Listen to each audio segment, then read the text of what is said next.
Ako si Jeffrey. Galing ako sa Pilipinas. Nakatira ako sa Maynila. Pero ang buong pamilya ko ay galing sa Pangasinan. Nasa Toulouse ako 14 na taon na. Bakit Toulouse? Dahil sa aking puso. Sinundan ko ang aking asawa ko dahil nakatira kami sa Pilipinas at nagtatrabaho doon. Nung nagkaroon siya ng trabaho dito sa Pransya, sinundan ko siya. Ang mga tao ay lamig, masarap silang kasama. Tapos, yung pwede kang magbisikleta papunta ng buong lungsod at pwede mong daanan ang ilog ng Garon. Tapos, ang Toulouse ay malaking syudad. Pero, malaprobinsya ang pakiramdam mo. Kaya ikaw ay nasa tamang lugar, masarap ang pagpunta mo dito sa lugar na to. Masarap tumira dito. Hindi lang tatlong bagay ang pwede kong sabihin sa Toulouse. Ang una ay monumento. Ang unang sasabihin ko ay Capitol. Napakagandang lugar ito. Pagpasok ninyo, nandyan ang Salle des Illustres. Paglabas, nandyan ang Place du Capitole. Pagkatapos, ang pangalawang kategorya ko ay ang kultura. Ang pwede kong sabihin ay ang pakinggan ang musika ng orkestra ng Capitol sa Toulouse, sa Alogan. Napakaganda. Pagkatapos nito ay ang pagkain.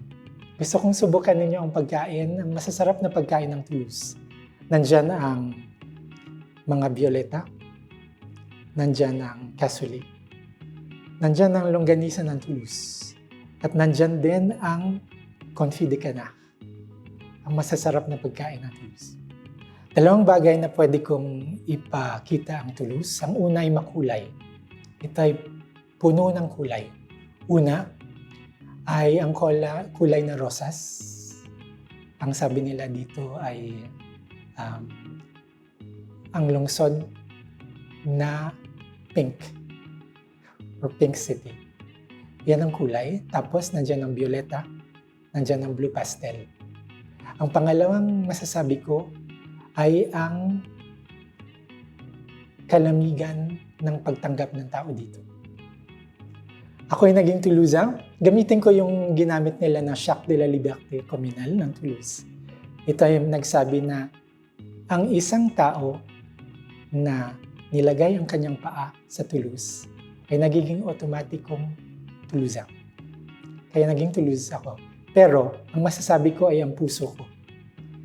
Nung naramdaman ko na gusto kong maglakad sa Toulouse, mawala, tingnan ng mga bagay-bagay, at kumain ng syokolatin, aking mga kababayan, pamilya at mga kaibigan, halina dito dahil sa Toulouse ay napakadinamiko.